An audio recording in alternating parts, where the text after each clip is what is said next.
Right, we're going to start the presentation in a second, and I'll introduce myself just quickly in a second. But what I want you to all do first is grab one piece of paper.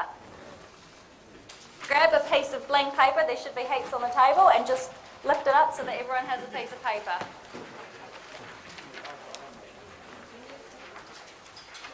I don't know if anyone's done this activity yet, but if you have, just pretend you haven't. So has everyone got a piece of paper in their hand? Okay, what I want you to do is close your eyes, and you have to have your eyes closed for the duration of the activity. I'll keep reminding you to keep your eyes closed. And when I tell you you can open your eyes, that's when you can open them, okay? So close your eyes, keep your piece of paper in your hands and close your eyes. Everyone close your eyes, no peeking. Close them tight and keep them closed. Everyone got their eyes closed? Right. What I want you to do is fold your piece of paper in half.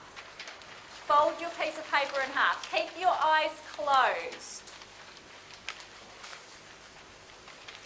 Keep your eyes closed. What I want you to do now is fold your piece of paper in half again. Keep your eyes closed.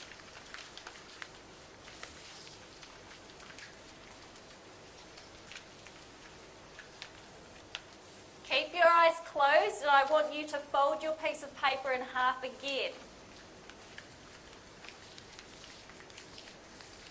Keep your eyes closed.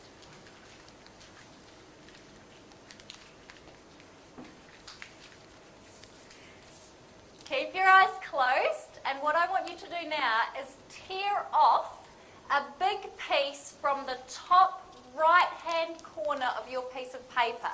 So tear off a big piece from the top right-hand side corner. Keep your eyes closed. So we've had to open it back up again. Just tear off a big piece from the top right-hand corner of your paper. Keep your eyes closed.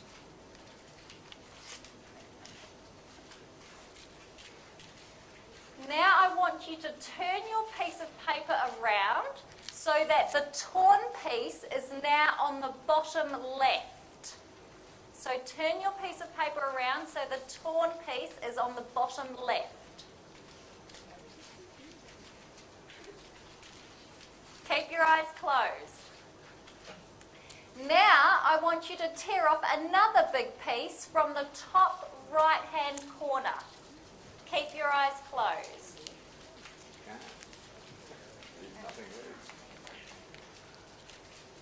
Keep your eyes closed.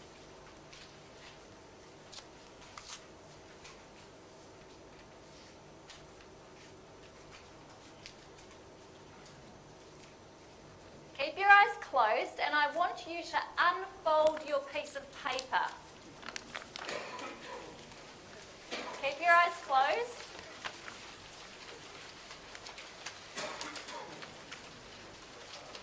And I want you to place your paper above your head and keep your eyes closed.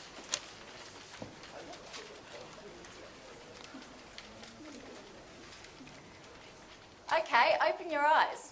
Now, what on earth were all of you doing? Did you not listen to one word I was saying? What is wrong with you?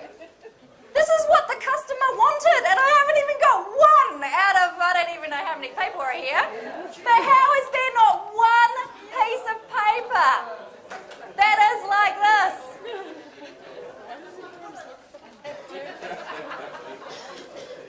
Oh, I've got one that's similar over there. Yay! One person out of, well, I don't know how many, 70. What on earth happened? What happened? Why could not one person, or about one person, deliver what the customer wanted? Or should I say what the manager wanted or the owner wanted? What happened? Millennials. I don't know if that's an excuse in this room, but what happened? Can anyone tell me what happened? Lost in translation. Why you folded the paper right at the beginning? Almost.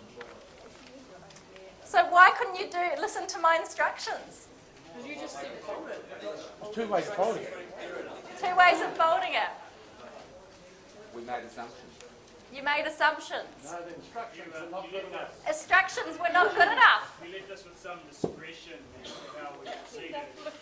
I left you to a bit of autonomy, I guess, to do what you wanted and deliver the results. So now I have got 70 pieces of work that I can chuck in the bin because that's not what the customer wanted. So what's that caused for your farms? Cock up. Waste. So you've wasted materials. You've wasted time and resources and energy to putting into that work. Now you have to go and do it all over again, right? You've got to go rework. You've wasted money. You've wasted a lot of time doing something that and getting a result that someone didn't want, right? So what do you reckon could have made that easier and made you deliver what I wanted? Opening eyes. So what does that mean? You could visualize. Yeah? So visualization of what's needed. Yeah? What else? Sorry? Proper specification, so much clearer process maybe. Yeah? Seeing the finished product before you make it. Seeing the finished product. So what does good look like? Yeah? Yeah? What else?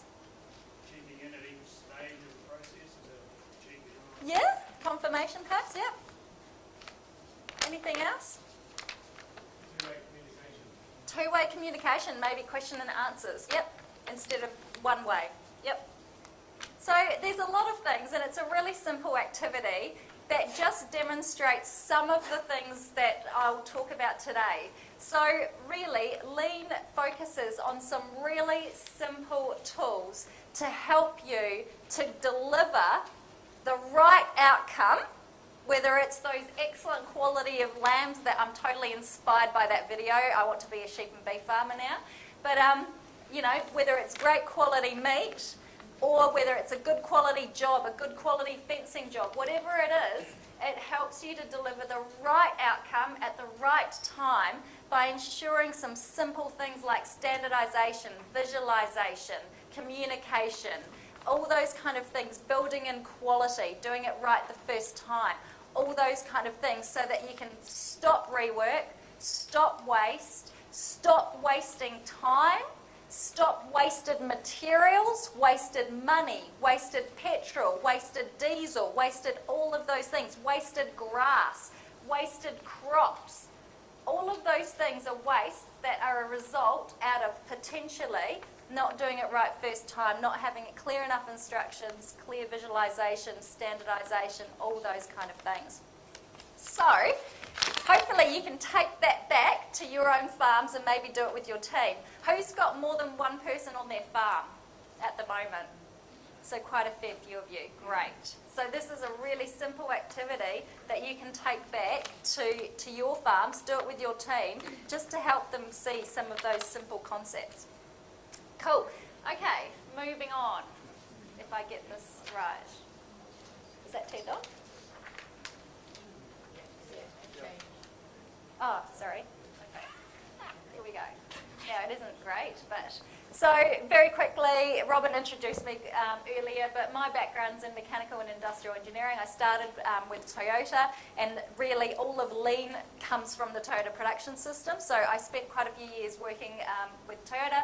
This is me right back in 2003 or something. I just finished assembling an engine, car engine. I was an engine and transmission specialist when I first started working. And then I spent a few years doing engineering stuff, and then I moved into consulting about in 2009. And I've been doing sort of lean consulting stuff since then. But 5 years ago, Matt came back to his family dairy farm, and I am totally not a farmer, so I wouldn't have a clue about sheep and beef. However, over the last 5 years, I've learnt a bit about farming, and immediately it was so apparent how much the stuff that I've been teaching all these different other companies is completely relevant to farming, totally relevant, because it's simple, it's low cost, it's easy to implement. And farms have all the same problems as lots of other businesses I've been doing. You know, you've got equipment, machinery, animals, people, processes that are usually repetitive. You know, whether it's once a year that you're repeating your lambing or whatever it is, you've got all these things on farm that are totally, that lean can be applied to. So it's a perfect environment.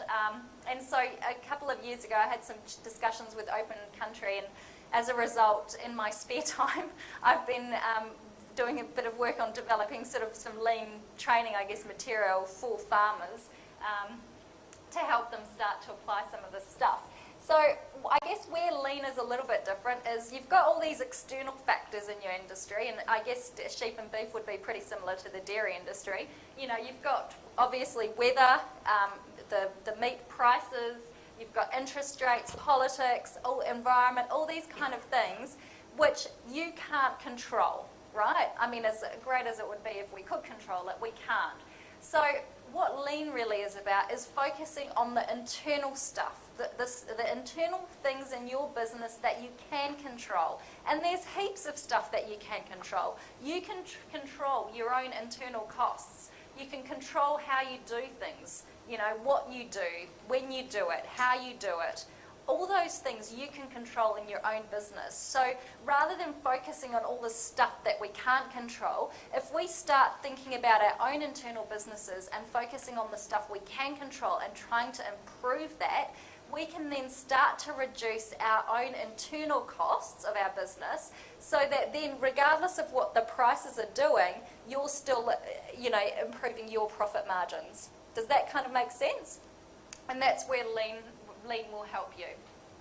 So simply put, there's about 1 million different definitions of lean out there, but realistically it's all about just having a continuous improvement mindset and this pursuit of perfection, that we just want to be a perfect business. You know, you'll never get to being a perfect business because stuff is always changing. But if you've just got that drive to achieve perfection, it will help you to continuously improve, and you'll always be motivated, and your team will be motivated to continuously improve everything you're doing on a daily basis, you know, every day in small amounts.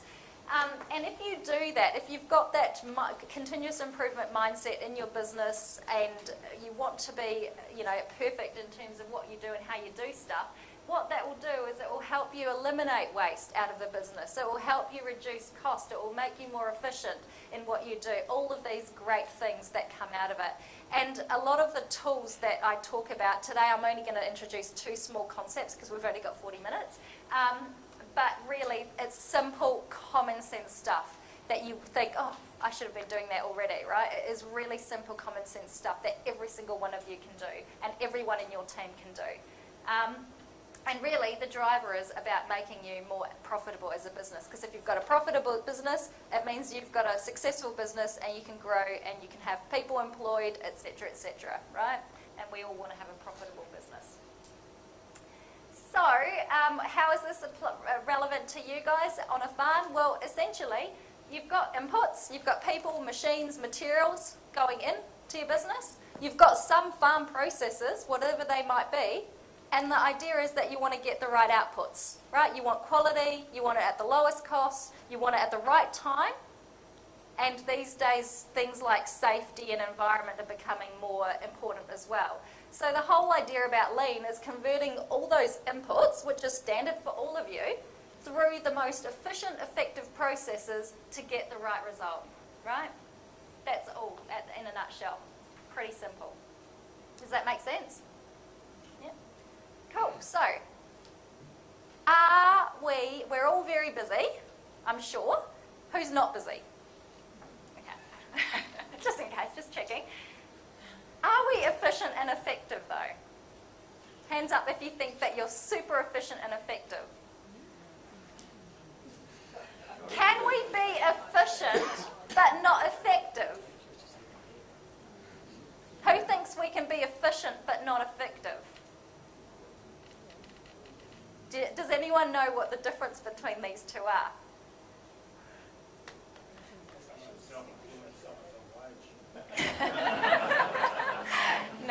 So, possibly one reason, probably one definition. So, I could be putting on, I'll do a dairy example because I'm not very familiar with sheep and beef, but I'm madly rushing around putting all these cups on and the cows are whizzing around this rotary really, really quickly. Oh, whoops, all the milk's gone down the drain. I forgot to turn the tap. So I just got them milked in half an hour, 400 cows. I'm pretty bloody efficient, right? How effective was I? I don't even have a product to sell. Wasn't pretty effective, was I? So that's an example. You can be super efficient, but not actually deliver anything, right? And vice versa, you could be very effective what you're doing, but it might take you a week to do it. So then you're not efficient. So it's about trying to get that really good balance of being effective and efficient. So efficiently delivering what you need to do, right? Not quite sure how we're going for time. Okay, here's a question. How much waste do you think is on your farm? So if you looked at any process, whether it's, give me an example of a process that you guys do. Shearing? Shearing, okay, as an example. Or docking, that could be another one. If you mapped that process, if you looked at every step of the process from the start to the finish, what percentage do you think is waste in that process? Yell out some numbers. Yell out some numbers, just a percentage. 20%. Give me some numbers. Come on. Numbers. Percentage. Huh? 25%. Numbers. Anything else? 25%? 40. Yep. Anything else? You guys are very generous. So what if I told you that in most processes that I've seen, if you truly looked at your end-to-end process in the eyes of the customer, right? So what the customer would be willing to pay for in your end-to-end process. So if the customer showed up on your farm and watched the end-to-end process, what would they say they'd be willing to pay for? Then very often, 95% of what we do is waste. Do you believe me? Probably not, right? Not at all. So, but it is true. So even, I haven't mapped any sheep and beef processes, but most certainly even in farming, if you look at the processes, and we're going to do a little video. I don't have a time or anything, so hopefully I'm okay on time. But 95% of what we do. So some of that 95% we can't get rid of, okay? Because we're restricted by our facilities, whatever, our labour or whatever, we can't get rid of it. But a lot of that 95%, if we actually looked at our processes, if we videoed our process and watched what we're doing, you would start to see how much waste we have in that process. Imagine if you could get rid of 95% of what you do. How much more time would you have on your hands? It's pretty astounding, right? Astounding. And what we're all very good at doing, though, is see this little green thing, the 5%? That's the value-added component of the process. And what we're good at, because the value-added component, we can easily... Can you guys hear me? I just noticed that this isn't even... Can everyone hear me okay? I've got a pretty loud voice, so yeah, I don't really need this usually. So most of us, because that 5% of the process is really, it's the visible bit. So it's the bit that you're actually docking, right? It's the bit that you're actually, I don't know if you do vaccinations or whatever, shearing. It's the physical thing you can actually see. So we are very good at focusing on those value-added processes and trying to improve that. Take off an extra 5 seconds off the shearing time, right? But we don't see the 95% of waste that's out there. And so then we try and, reduce this 5% more and more, but what we need to be doing is focusing on the 95% because that's going to give us the biggest difference in our time, right? And I'll show you how you can start to see what this 95% is. How am I going for time? Okay, cool. 10 to 12. Awesome. So this is just one of the simple tools in Lean. It's called the 8 wastes. These are the 8 types of wastes that make up that 95%. A good acronym for this, and you guys have had a handout. There's a little worksheet that I handed out. It's called the 8 wastes observation sheet. That's for you to take back to your own farms and start to think about the 8 wastes on your own farm. So this is, the acronym for this is downtime. So waste equals downtime, your downtime basically. And that's a good way to remember these 8 wastes. So it starts off, we'll go through each of them, but defects is the first one. So can anyone give me an example of defects? Defects is when you don't do something right first time, you have to rework it, you've got to scrap it. Can anyone give me, from your farming experience, an example of defects on your farm? Fencing. Fencing. Poor mustering. Sorry? Poor mustering. Yep. Yep. Anything else? Shearing scar on a skin of an animal, a sheep. Yeah. Yeah. Yep. Yep. So there could be loads. There could be, I mean, even if you've bought a stockpile of, from our farming, minerals or feed or even drugs, antibiotics, whatever it is, and you haven't used it all up, you're suddenly having to scrap out stuff that's expired, which could have cost you, thousands of dollars potentially. There's another example. Or grass, or crops. You've cut grass too early, too late, or whatever, and you're having to get rid of it, or it's just going to waste potentially. Okay. The next one is overproduction. So this could be relevant, I guess, in terms of, this one's probably a bit of a trickier one in farming, but this is when you produce more than what you require. So can anyone give me an example on farming where you've produced more than what's needed? Dags. Oh, yes. Okay.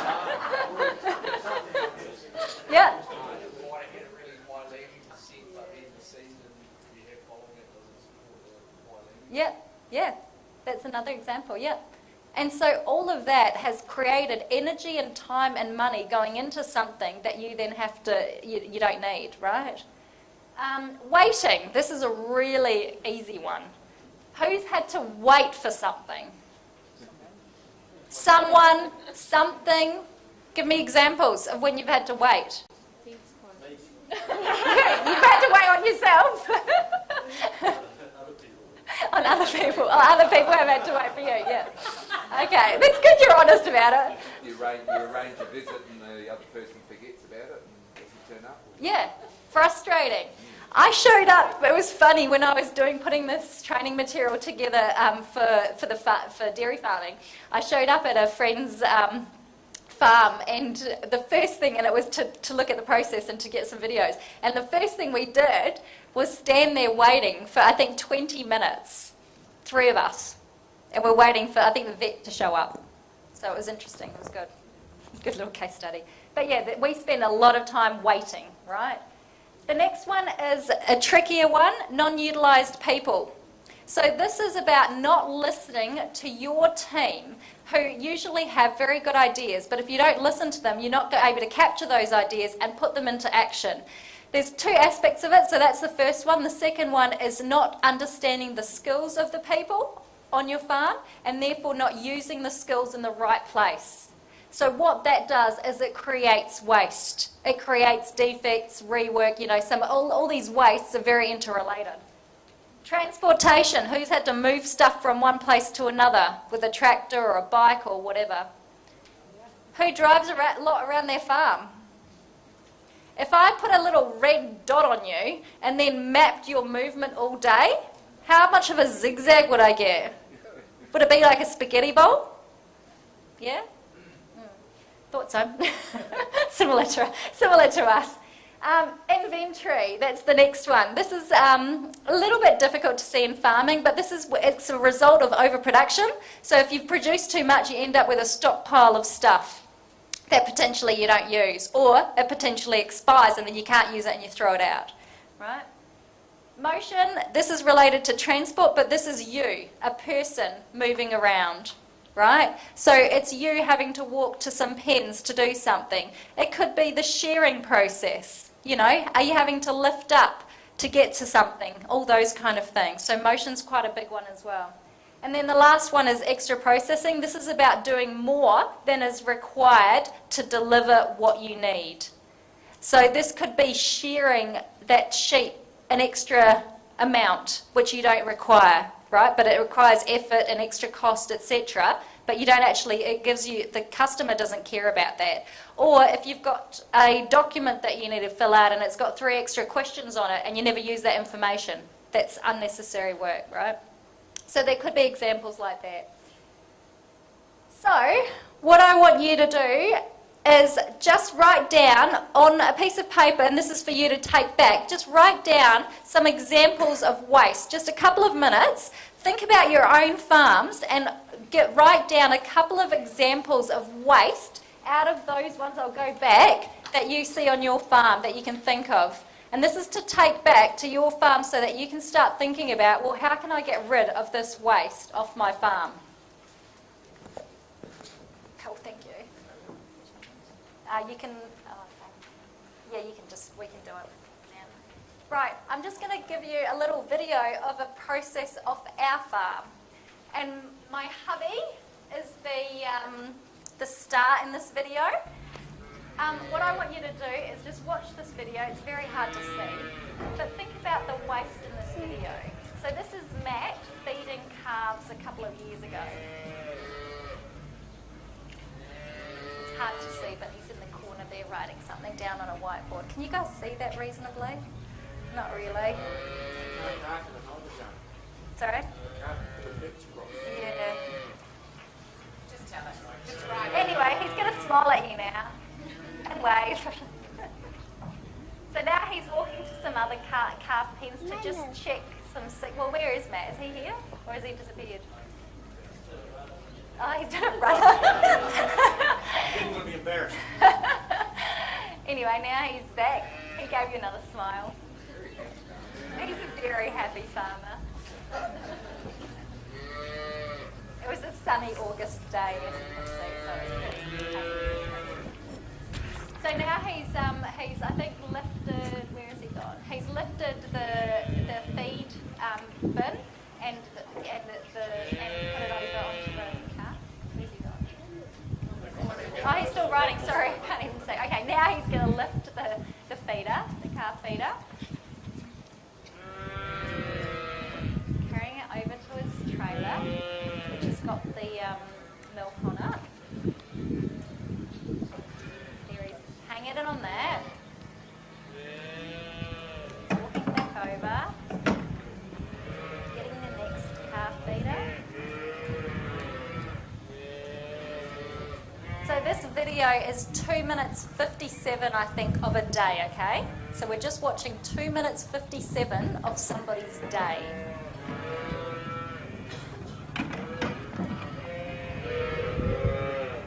Apologies, it's quite hard to see. I can post it on YouTube and you can re-watch it after the presentation.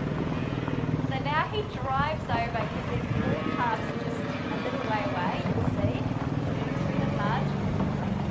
Driving over here to the next lot of calf pens. In the meantime, someone's showed up with more calves, so he's just about to unload calves.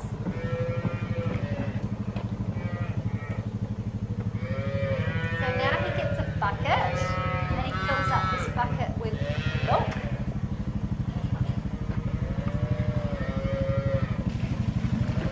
What are you laughing at over there? Now he's turned off. Now we're waiting now. He has to stop the process because obviously the calves now have arrived, so we can't continue feeding the calves because now we've got to wait to unload the calves, right? So that, we can stop now. I think that's it. We can stop that one. Yeah. So that's 2 minutes 57. How much waste do you think was in that process? Give me a percentage. Percentage. 75? 80%? Okay, I'm liking the numbers. Okay, good. Define the word waste. This is going back to the 8 wastes. So waiting, walking, rework, all those kind of things, right? We're going to watch the same video in a slightly different way. So you can turn on the second one with volume. Let's take a closer look at waste. First we walk, we check and walk again. Then we record and we walk. Then we check and walk again. We record. We walk. We move. We walk again. We move.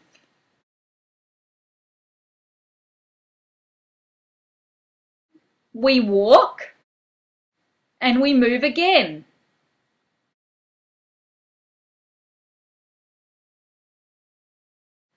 We walk. We pour and walk. Okay, so look, this is 2 minutes 57. Now, when I was pretty generous on that second version because actually one of the things that was done there, when he was checking those calves, it was because the first time round he looked at the calves, he was looking at calves that were slightly sick, that were looking at, that we needed to record. But when Matt looked at those calves, he'd forgotten the numbers by the time he got back to the board, so he had to go back to look at, to get those numbers, right? So that was a bit of rework. So if we look at all the waiting, the walking, the transport, that was the car moving the stuff, right? Out of that, if you actually do an analysis, and there's all these different types of documents you can do, at least generously, at least 70% of that was waste, right? And very quickly, just from that video, I'm sure all of you were already thinking, oh my God, you could do this, you can do that to improve it. Some very simple improvements to make that process better. Now, if that was 2 minutes 57 of your day, 70% of that was waste. Maybe, let's say, realistically, we could easily quite get rid of 30% of that. Suddenly, that's 30% of your day pretty quickly, right? Just by analysing what you're actually doing and making some simple improvements. So imagine if I went to your farms and videoed all of the activities that you do over your day. What do you reckon we would find? Think about it. And it's really interesting because when you are in that activity, it's not until you look at it like this that you start seeing the waste. So actually seeing waste is really, really difficult, right? Because we live in it. This is the norm. This is just our normal day. And it's not until you start literally like videoing it and actually analysing what you're doing that you start to see the waste. And it's some simple things that you can get rid of to start to get some of that time back just by thinking about things differently, right? So I might be at your farms with a video camera. Okay. So that's one topic is waste. How are we going for time? You're about, still about 15 minutes to go. 15? Yeah. Oh, 5 fabulous. minutes from your header. Okay. Okay, so that was the first concept, is about the 8 wastes, right? Pretty simple, right? Can you think how you can apply that on your own farm? Start to think about it. Just go back to your farm and the first process, literally I have done this video, moving irrigators, fencing, oh my God, brilliant, and you guys I'm sure do lots of fencing, right? I'm sure docking, if I did a video, and we watched that, hosing yards if you have any yards, all of those things, moving irrigators if you have irrigators, all of those things, if you actually, even filling out FEPA, I've got videos of almost everything that we can analyse. But all of those things, if you actually watch it and you see the amount of motion, particularly the motion, the waiting, rework in it, it's a lot of our day, yeah? If you're going to do that on farms, if you're going to focus on activities that involve a group of people, you're likely to find more efficiencies if you analyse it, wastage and collective activities? Not necessarily. If you're spending 50% of your time putting up fences or cropping or something, if that's the bulk of your activity, I'd start there. Because that's potentially, if you're spending all day doing that, start on that process, because that's going to give you, if you can find even a 10-minute saving on that, that's going to have quite a big impact. I wouldn't focus on the thing that you do 5 minutes each day. Start on the big stuff, you know, and it doesn't necessarily mean, if you've only got a team of 2 people or if it's only you, start on the things that you're doing. You don't necessarily need to have a team, you know, this is Matt on his own, really.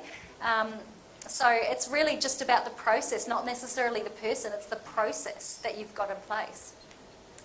Okay, this is the next tool that we're going to talk about is standardization. I've only got 40 minutes, so I can't tell you all the different lean tools. I've only literally covered 2 things.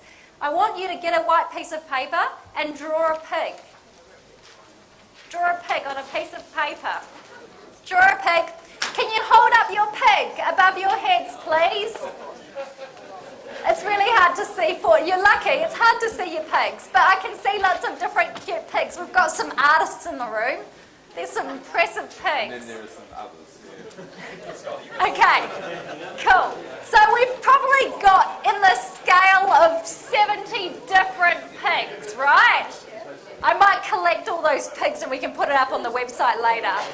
Pick out who's got that best artistic talent. Okay, so this is about standardization. I think my stand is hitting. So standardization is so relevant to farms because farming has repetitive processes. Even though we might not do the same thing every day, we're doing it every year. You know, there's a lot of stuff that we do that is the same every year. We do the same thing. So that's a great opportunity to start standardizing some stuff. If you've got multiple people doing the same job, again, standardization can significantly help with making sure you get the right outcome. I was talking to a farmer last year and he had one of his guys go out and put a fence. There was a broken gate or something and the guy went out and fixed this gate. 2 hours later, the gate broke again.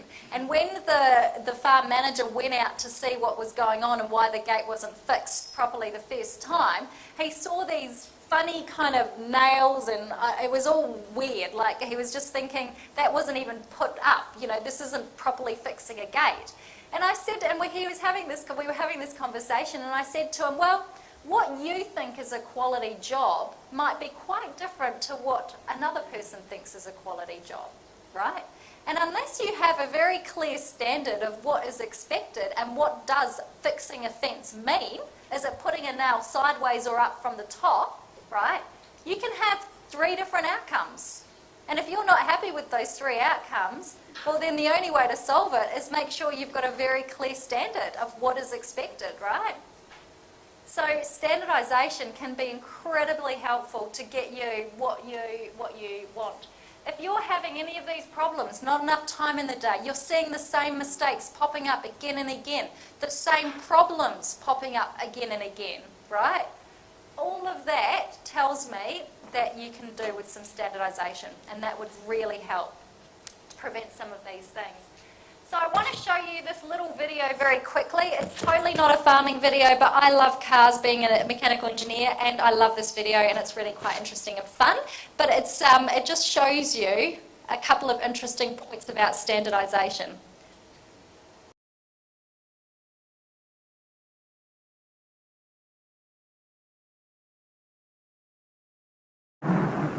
But Holland comes in for a pit stop.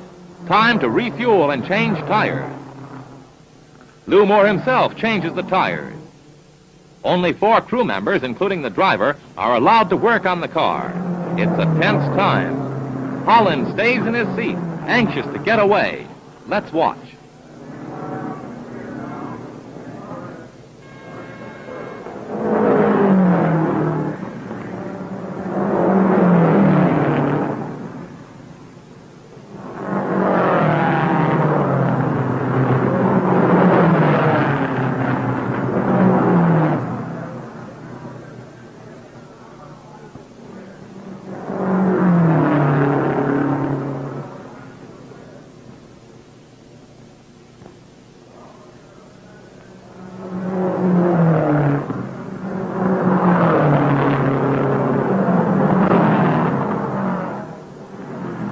Tires are changed at last. A crewman polishes the windshield as Holland moves away just 67 seconds after he stopped.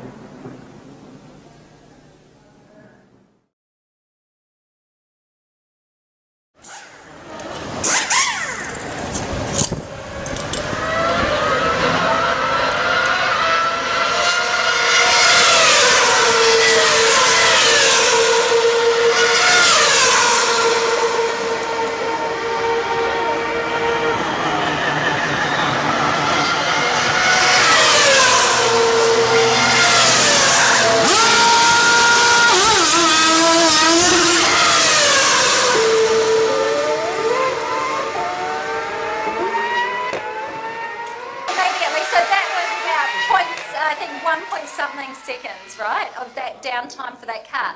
Now, obviously, you suddenly see 100 people, right?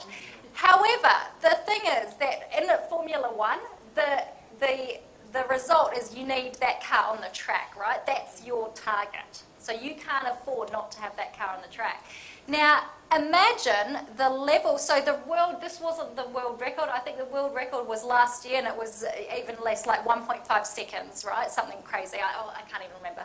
But the fact is that you've got suddenly 10 people on there. How good does their standardization have to be to have 10 guys synchronized like that to get down to less than 10 seconds, right? Pretty impressive, right? So that just reduced the time from 67 seconds or whatever it was. But even if you look at the activities that those guys were doing, that first video, the 4 guys, there was a guy finishing the windscreen while the other guys were waiting at the end, wasting an extra 2 seconds. You could have just improved just by some simple 8-way look at analysis. You could have already improved that first one from 67 seconds to 30 seconds just by improved standardization of how those 4 guys work together, right? And making sure that they're focusing on the right things, synchronizing things the right way. So, I mean, it's a simple video, but it just shows the power of good standardization and the result you can get. It can significantly change the time that it takes to do something, but also the result, so the outcome that you want. Very last thing, get another piece of paper, white piece of paper, and I want you to draw this pig. Woohoo, okay.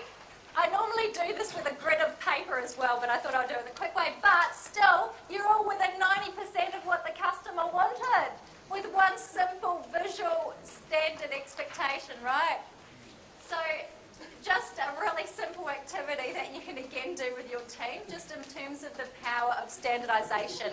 A simple image of what I want makes 90% of you give me what I want, versus before I don't think anyone would have, if I showed you that afterwards, not one of you had a pig like that. Did you? I didn't see it. Well done. Oh, well done. Okay, so look, a couple of really simple tools, but I think that you can quite easily take these 2 concepts back to your farms and, with zero cost, essentially, apply some of those things. Is there any questions? Any questions? I use the 7 Ps. 7 Ps? What's that? You better write it up. Hey? Proper prior planning prevents poor performance. Oh yeah, I've heard of that before. Okay, anyway, yeah? What's the area that you find people make the most improvement in? Talk about motion. Yep, so probably the 2 which I haven't talked about today, but the 3 probably top tools which can make a dramatic difference to your farms is firstly standardization. Secondly is another tool which we didn't talk about called 5S. And it's a simple tool again, and it's about workplace organisation, just basically ensuring that you've got the right tool or the right thing that you need at the right place at the right time, so that you're not wasting time getting to a wool shed and realising you don't have your shearers and having to drive back to another workshop somewhere a kilometre away to get them. Has anything like that happened? Or you get to a fencing job and realise, oh, here's a story. So there was a fencing job The cows got through into a maize stack and broke all the fences. So 7 guys went out to fix the fence the next day. And between the 7 of them, they had 1 hammer. So 6 of them had to go back to get their hammers, right? I mean, and this is common. This is common. Total waste, right? But I'm sure that kind of stuff has happened. So it's around, you know, a really good organised workplace, making sure that you've got the right tool at the right place where you need it, that everyone can always find it. It's always in the same place. And the third one, which we're actually working with, Matt can tell you about it because we're doing a lot of work on that on our farm at the moment, is visual management. Particularly important if you're working with other people. And so Matt's got a team of sort of 8 or 9 people, and it's about ensuring that everything is visualised in terms of all the metrics, what actions we're doing, what improvements we're making, all of that, so that everybody has got the same communication, everyone is on the same page at the same time.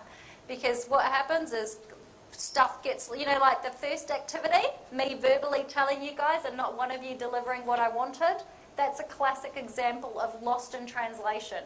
So if people are, and you know, I'm not a very good communicator. I'm sure that lots of people aren't great communicators. And so if that's the only form of information that someone's getting, you're bound to end up with things like mistakes, work not done right the first time, because it's lost in translation.